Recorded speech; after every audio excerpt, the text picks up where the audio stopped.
¿Qué tal? ¿Cómo están? Un gusto saludarles en esta emisión de Impacto Económico a través de su pantalla, la de Telesur. Soy Aaron Romero y estos son nuestros titulares. Dentro de pocos instantes le vamos a comentar que la inflación en la zona euro sube en septiembre 2,2% interanual. También aumenta los índices de desnutrición infantil en la Franja de Gaza a causa de la hambruna. Ampliamos la información a través de nuestro expediente. En nuestro recorrido digital le comentamos que el desempleo en Rusia registra mínimos históricos durante el mes de agosto.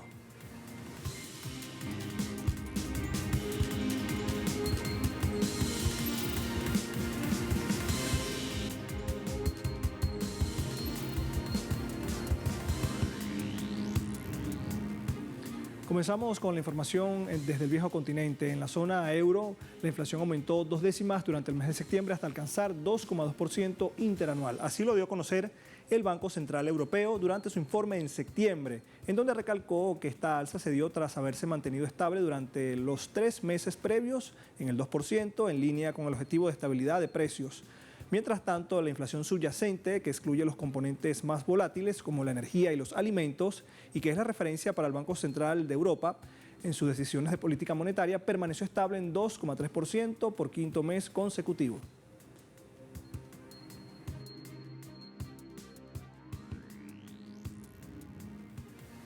Viajamos hasta México, en donde se siguen desarrollando los vehículos eléctricos fabricados totalmente en ese país. Son 3 líneas: transporte público, entrega y uso particular. Daniel Rosas nos entrega los detalles. No es cualquier reunión de negocios. En este encuentro se crea sinergia para impulsar algunos desarrollos mexicanos, por ejemplo, los vehículos eléctricos 100% nacionales. Lo que queremos hacer es terminar de crear ese ecosistema, llenar las partes que no existen y atraer ese capital para que se invierta acá, se haga acá. Tecnología que requiere de los llamados metales críticos. Por ello, otra empresa se ha preocupado por su reuso y así abatir los puntos negativos del extractivismo. El 70% de estos minerales se encuentran en zonas donde viven grupos originarios. Entonces va a ser necesario un desplazamiento para extraerlos. Lo que hacemos nosotros es fomentar el reciclaje de estos materiales, de todo esto que ya extrajimos. Así que viajemos a la planta de producción de los vehículos eléctricos mexicanos, en donde se diseñan los sistemas de conversiones enfocados principalmente en la movilidad pública. Lo primero es entender qué se necesita. Entonces entendemos un poco la necesidad del cliente y qué plataforma vehicular tenemos. Después, con los datos del chasis y los requerimientos del cliente, simulamos el bus en un software para saber qué tipo de motor necesitamos, qué torque, qué potencia. Uno de los principales desarrollos es un bus de creación público-privada cuya autonomía alcanza los 350 kilómetros tras solo 2 horas de carga, pensado en resolver la movilidad apoyando al cuidado del medio ambiente. El Taruc viene de un encargo que nos hace la actual presidenta de México cuando era jefa de gobierno para desarrollar un autobús que pudiera operar en México y que fuera fabricado en México. Taruc es el nombre del bus de transporte público, pero también se han desarrollado vehículos de entrega para empresas y actualmente se trabaja en el desarrollo del primer vehículo de uso particular, cuyo gasto de operación será menor al de un vehículo de gasolina. Con las imágenes de Javier Hernández, Daniel Rosas, Telesur, Ciudad de México. Asociaciones de turismo pidieron al gobierno de Perú ceder la gestión de Machu Picchu y crear también una organización privada para supervisar las antiguas ruinas incas. Las organizaciones, guías, también transportistas y comunidades locales que dependen del turismo y generan empleos, rechazan la actual administración. Diversas juntas directivas que representan a distintos sectores empresariales manifestaron que Machu Picchu ha sido mal manejado, lo que ha provocado una paralización de las actividades. Recalcaron que en lo que va del presente año se ha disminuido al menos un 15% del turismo en esa zona. Los empresarios indicaron que la región Cusco, donde se ubica Machu Picchu, ha experimentado una disminución del 15% en el turismo en lo que va del presente año. Machu Picchu es la joya del turismo en Perú y durante años ha sido objeto de quejas de los turistas porque no consiguen los boletos con anticipación, los servicios son informales y hay frecuentes bloqueos de carreteras por parte de personas inconformes con la distribución de los beneficios turísticos. Porque al día de hoy ya estamos comenzando en Cusco a recibir las anulaciones o las cancelaciones de reservas que le van a costar a nuestra economía regional por lo menos un 15% de menos flujos turísticos en lo que va de este año. Nosotros desde un inicio hemos advertido que lamentablemente Machu Picchu está en manos de quienes no saben nada del turismo. El Ministerio de Cultura, el Ministerio del Ambiente, la Municipalidad Provincial de Urubamba y la Municipalidad de Machu Picchu, lamentablemente nos han llevado a un punto en el cual la afectación directa al turismo es radical. Y Malasia está acelerando su mercado de vehículos eléctricos para cumplir con los objetivos de sostenibilidad ambiental e impulsar también el crecimiento del sector automotriz. Y es que cada vez más fabricantes buscan establecer plantas de producción locales y aprovechar la creciente demanda de los consumidores. De este modo, el país se convierte en el segundo mercado automotriz más grande del sudeste asiático. Muchos fabricantes de vehículos han reconocido el enorme potencial económico del sector automotriz de Malasia.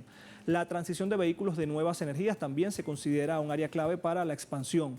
Expertos señalan que estos avances brindarán oportunidades a la consolidada red de fabricantes de componentes de Malasia, pero también afirman que deberán mejorar su estrategia para atender a estas nuevas operaciones de ensamblaje de vehículos eléctricos. Los precios van a subir directamente. En algunos casos, podrían subir entre un 50% y un 100%. Por lo tanto, hay una puja entre los actores importantes. Las grandes empresas, por empezar a establecer plantas de producción locales para que también puedan disfrutar del incentivo libre de impuestos después de 2025. Es una buena práctica en términos de principios de comercio internacional estar abiertos a cualquiera que quiera entrar al mercado. Son ellos quienes asumen los riesgos, así que creo que esto debería ser bienvenido, ya que la competencia impulsaría una mayor eficiencia, además de reducir los costos para los consumidores y ofrecerles una mayor variedad de opciones. Por otra parte, Indonesia enfrenta grandes desafíos como el cambio climático, la seguridad alimentaria y también la eficiencia en la producción. Ante este escenario, busca revitalizar la ayuda de la inteligencia artificial para el sector agrícola. La inclusión de la inteligencia artificial en este rubro se vislumbra como una solución transformadora. Los indonesios se están alejando de la agricultura debido a los bajos salarios, escasas ganancias y exigente trabajo físico. En ciudades como Yakarta, la capital, las tierras de cultivo también se están reduciendo, siendo reemplazadas por bienes raíces, pero en las nuevas granjas inteligentes, los cultivos están siendo monitoreados por el sistema de IA, las cuales disponen de un software que puede indicar a los agricultores el momento exacto para regar y también cuándo cosechar.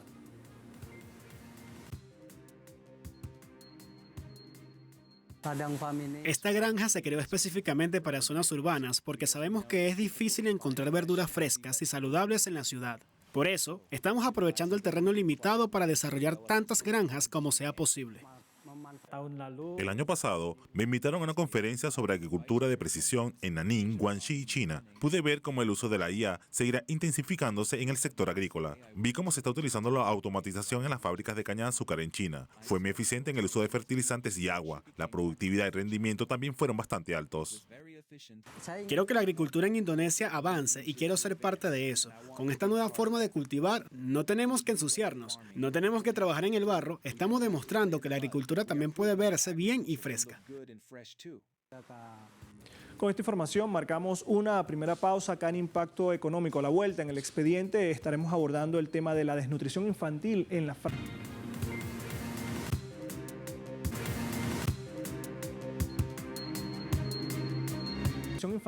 Franja de Gaza supera todos los récords. Las últimas informaciones revelan que la proporción de niños y niñas con desnutrición aguda alcanzó un nivel récord durante el mes pasado de agosto. Decenas de miles de niños y niñas enfrentan una hambruna a gran escala.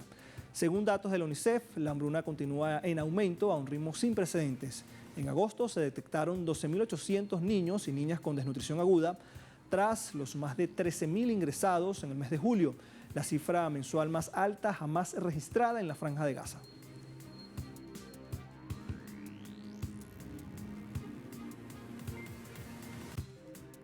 En medio de esta situación, una funcionaria de la ONU señala que niños de Gaza enfrentan condiciones terribles en medio del hambre y también del trauma. Tess Ingram, directora de comunicaciones de la Oficina Regional de la UNICEF para Oriente Medio y el Norte de África, describió la difícil situación de los niños de Gaza como cada vez más peligrosa, quienes no solo enfrentan la amenaza de ataques aéreos, incluso en la llamada zona humanitaria, sino que también luchan a diario por sobrevivir en medio del colapso de la infraestructura a medida que se intensifican los ataques en la Franja de Gaza.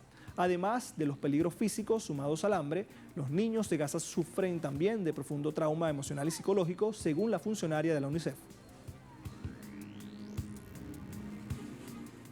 Por supuesto, los ataques se están intensificando en la ciudad de Gaza, pero también siguen ocurriendo en otras partes de la Franja de Gaza, donde me encuentro en la zona central y en el sur. Hace apenas 2 semanas, niños murieron en la llamada zona humanitaria, a la que se está dirigiendo a las familias. 8 niños murieron mientras hacían fila en un punto para recoger agua potable. Por lo tanto, no podemos considerarla una zona humanitaria segura para las familias. Los otros riesgos que enfrentan los niños son, por supuesto, la crisis humanitaria, la falta de alimentos suficientes y morir de hambre, la falta de acceso a agua potable y las enfermedades transmitidas por el agua.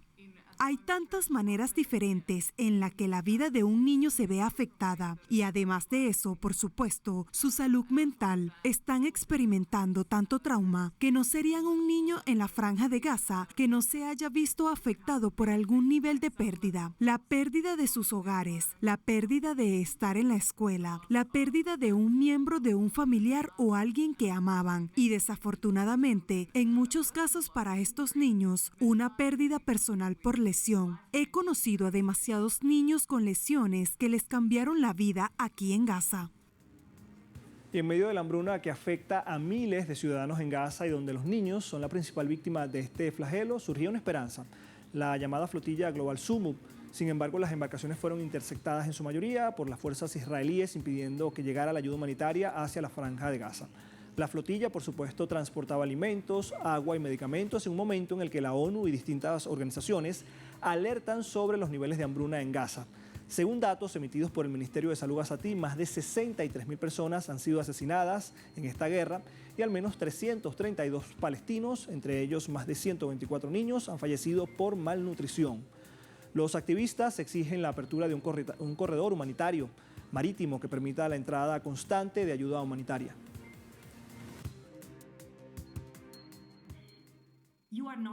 No están amenazando la paz, es la ocupación ilegal, el genocidio, el apartheid indistinguible, lo que amenaza la paz, no solo para los palestinos y los israelíes, sino para toda la región y para nosotros mismos. Están desafiando un sistema insostenible y es algo que todos debemos desafiar. Y este es el tipo de conciencia que están generando. Está provocando una reacción global, porque desde los estibadores de Ravenna, Génova, Livorno, Italia y otros lugares que llaman a una huelga mundial si alguien los toca. Esto es lo que digo, esto es conciencia global. Pero debemos recordar que la flotilla no es un fin en sí misma. La flotilla es un medio para un fin, hasta el fin del bloqueo, hasta el fin del genocidio, hasta el fin del apartheid, que es enorme. Por eso, la conciencia que ha despertado la flotilla debe continuar. 1 de cada 5 niños en la ciudad de Gaza está gravemente desnutrido, según datos del Fondo de la ONU para la Infancia, la UNICEF. Más detalles en el siguiente material. El porcentaje de niños identificados con desnutrición aguda aumentó al 19%, frente al 16% registrado en julio. El Fondo para la Infancia advierte que alrededor de una docena de centros de nutrición han sido forzados a cerrar en esa zona debido a la escalada militar, dejando a los niños aún más vulnerables, mientras el número de personas que murieron cuando iban a buscar comida sobrepasa las 2.000. Las evaluaciones recientes indican que el porcentaje de niños identificados con desnutrición aguda aumentó al 13,5% en toda la Franja de Gaza en agosto, frente al 8,3% registrado en julio. En la ciudad de Gaza, epicentro de la crisis y donde el IPC confirmó la existencia de hambruna en julio, la cifra se eleva a un 19% comparado con el 16% del mes anterior. En este sentido, el secretario general adjunto de Asuntos Humanitarios y coordinador del socorro de emergencia, Tom Fletcher, indicó recientemente durante su intervención en el 80 periodo de sesiones de la Asamblea General de las Naciones Unidas que los niños en Gaza tienen tantos derechos como los niños en cualquier otro lugar, pero en cambio, los refugios son bombardeados y las escuelas se han convertido en lugares de horror. Por si hace falta repetirlo, los niños de todo el mundo deberían tener agua, comida, seguridad, salud, refugio y educación, y los niños de Gaza tienen los mismos derechos que los de cualquier otro lugar. Pero en Gaza, los niños mueren haciendo cola para obtener agua. En Gaza, los niños pasan hambre a pesar de que los suministros y las redes están en las fronteras. En Gaza, la hambruna ha sido causada por una crueldad justificada por la venganza, facilitada por la indiferencia y sostenida por la complicidad. En Gaza, como hemos oído, un niño ha muerto cada media hora durante casi 2 años. En Gaza, los niños afortunados duermen en tiendas de campaña y las escuelas se han convertido en lugares de horror, privando a más de 700.000 niños de su derecho a la educación. Por su parte, el director ejecutivo adjunto de Acción Humanitaria y Operaciones de Suministro de UNICEF, Tek Chaiban, también fustigó al gobierno israelí por la hambruna en Gaza, donde los infantes son los más vulnerables. Hoy, mientras Israel intensifica su ofensiva militar, la hambruna que azota la ciudad de Gaza corre el riesgo de extenderse hacia el sur. Esto jamás debería ocurrir. Los niños que conocí no son víctimas de un desastre natural. Están muriendo de hambre, bombardeados y desplazados, y mueren uno a uno a la vista de todo el mundo. Y mientras Gaza acapara nuestra atención, no debemos olvidar Cisjordania, incluida Jerusalén Oriental. Desde octubre de 2023, 223 niños han muerto en Cisjordania. Hay que señalar que la escalada militar israelí está provocando además un colapso casi total de los servicios vitales para la supervivencia infantil, incluyendo servicios de diagnósticos y tratamientos esenciales. Marcamos una segunda pausa. A la vuelta de nuestro recorrido digital le adelantamos que el desempleo en Rusia se acerca a mínimos históricos durante el mes de agosto. No se vaya, ya volvemos con más.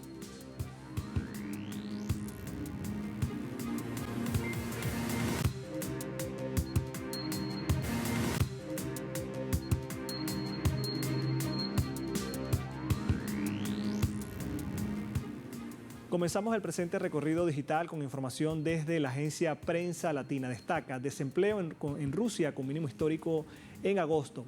A pesar de ser la nación más sancionada por Estados Unidos y por Europa, el desempleo en Rusia alcanzó su nivel más bajo en la historia en el mes de agosto, situándose en el 2,1% según datos publicados por el Servicio Nacional de Estadísticas de Rusia, Rosstat. En los últimos años, en medio de una escasez significativa de mano de obra, el desempleo en Rusia ha batido repetidamente récords históricos a la baja. El último mínimo se había establecido en 2,2% en mayo de 2025 y se mantuvo en junio y julio. En agosto de este mismo año, 1,6 millones de personas de 15 o más años fueron clasificadas como desempleadas según la metodología de la Organización Internacional del Trabajo, la OIT.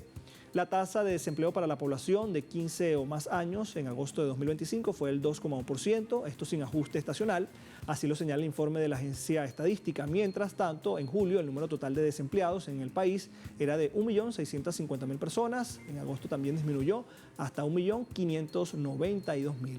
Avanzamos también ahora con más información y lo hacemos desde el medio ruso Sputnik.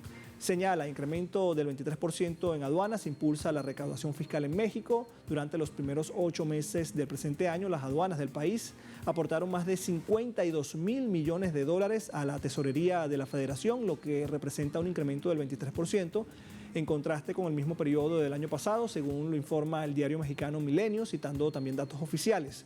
Entre enero y agosto de este año se recaudaron 953.700 millones de pesos, un equivalente a más de 52.100 millones de dólares en aduanas mexicanas, con base a la información suministrada por la Agencia Nacional de Aduanas de México y también la Secretaría de Hacienda y Crédito Público. De acuerdo con Milenio, el monto equivale al 17,7% de los ingresos totales presupuestarios del sector público y representa también el porcentaje más alto desde el año 2019. En tanto, al cierre de 2024, las aduanas fronterizas en el norte de México reportaron ingresos por 401.600 millones de pesos mexicanos, equivalentes a 21.900 millones de dólares, poco más de esa cifra, es decir, 30,2 puntos porcentuales, más que lo registrado en el año 2018. Igualmente, sumamos ahora información de CGTN de China. Sostiene la industria de la inteligencia artificial de China prospera con más de 5.300 empresas. Según la Academia de Tecnología de la Información y las Comunicaciones de China, el sector chino de la inteligencia artificial, la IA, ha experimentado un sólido crecimiento y el número de empresas supera ya las 5.300 hasta septiembre, lo que representa el 15% del total mundial De acuerdo con los datos, la escala de la industria superó los 900.000 millones de yuanes, es decir, 126.700 millones de dólares en 2024, un incremento interanual del 24%. Este sector del país ha establecido también una cadena industrial completa que abarca la infraestructura básica, la arquitectura de modelos y las aplicaciones industriales. El año pasado los ingresos de estos tres segmentos aumentaron un 54%, un 18% y un 13% interanual respectivamente. Así lo informó la academia. A su vez, agregó que el hardware inteligente representado por los teléfonos, computadoras y vehículos con inteligencia artificial está registrando un rápido crecimiento.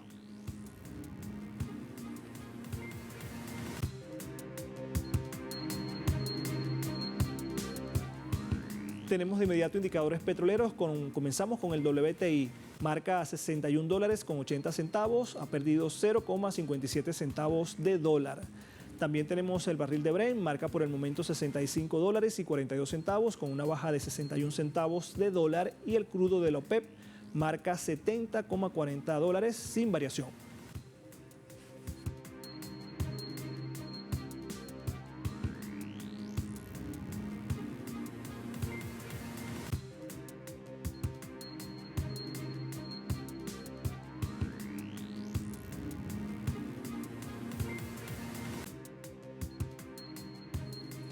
Como siempre, muchísimas gracias por estar en sintonía de la pantalla de Telesur. Siga con nosotros, con Telesur.